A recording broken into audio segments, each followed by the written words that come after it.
We are kicking off the show in our Table Mountain Casino Resort kitchen to talk about the very versatile pistachio.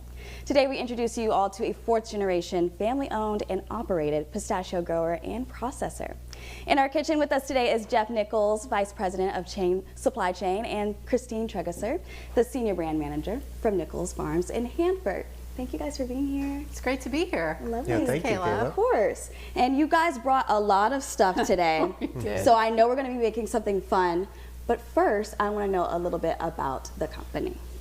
Well, thanks again for hosting us, Kayla. Definitely. So, as you mentioned, Nichols Farms is a fourth-generation family-owned business. My grandpa started it in the early 1960s and planted his first pistachio tree in 1983. Wow. Pistachios take 7 years to start producing after they're planted. And in 1990, my father thought it would be fun to start processing them, so he built a processing plant. That's amazing. Since then, past 15 years, we put a lot of emphasis on our flavors and retail packaging, and we've been growing our brand ever since then. I love it. And I know that pistachios are known to be kind of a versatile nut. Can you call it a nut? Absolutely. What can we do with it? Well, Just about anything? anything, really. Yeah. I mean, I throw them in my smoothies in the morning, but you can bake with them. You can you put a crust on a salmon or any other meat with them. So yeah, you could do a lot with pistachios. Definitely, Yeah. a lot. So what are we making today then? Today we're going to make a yogurt bark. A yogurt bark. So Similar to peppermint bark, I'm assuming? Yeah, very similar. Okay. A little, maybe a little healthier. So what you do is you take we're using vanilla Greek yogurt, and you can just pour it out onto some parchment paper like that, like so. It smells really good too, you guys. It's so delicious, and it's so good for you. So basically what you do is you just spread it around. And let me know if you need any help at any point. Thank you. I'm not good in the kitchen, I might but enlist you. Might as well. More hands make light work, right? So just kind of spread around. And while we're just here making this, how do you guys maintain sustainable initiatives in your growing process? Yeah, that's a great question. We understand that sustainability is very important, and for future generations to continue to farm, that needs to be our main practice. So just a few examples: during the harvest operations, all the water used, we recycle and use it for irrigation on the trees. Nice. We also install sensors and automation to reduce the need for natural gas and utilize ambient heat for the drying process. On the farming side, my brother started a company called Hotspot Ag, and it's essentially like a smart irrigation company. They use weather stations and weather forecasts to forecast how much water the trees actually need, and then that system will automatically apply that exact amount of water to ensure no water is waste. Wow. And then last but not least is the pistachio itself. When it's on the tree, it's about twice the size. It's wrapped with the skin.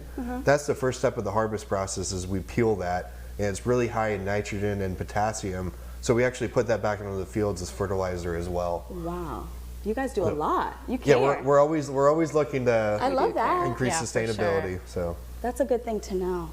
It's such a great operation. I mean, you can see like Jeff and the whole family really care about what they're doing with the land, and for everybody who cares about what they're putting on their table. So it's awesome. Yeah. And so here I'm just like, I mean, you can make this with anything, right? Right. But we're just putting some sliced strawberries on there, a couple of blueberries, and then we decided to go with our delicious maple butter pistachios that are organic.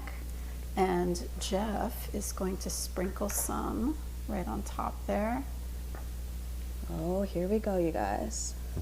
The beauty. So this looks complicated, but it's really not. But it's really not, you guys. Yeah.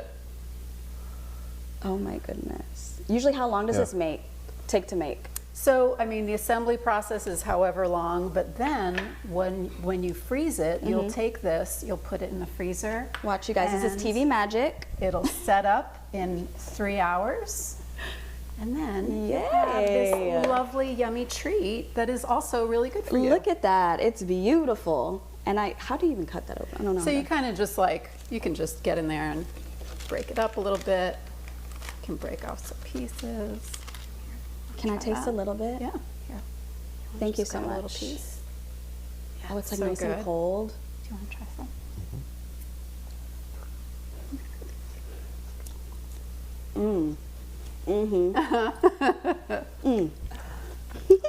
Sorry, I chew so slow.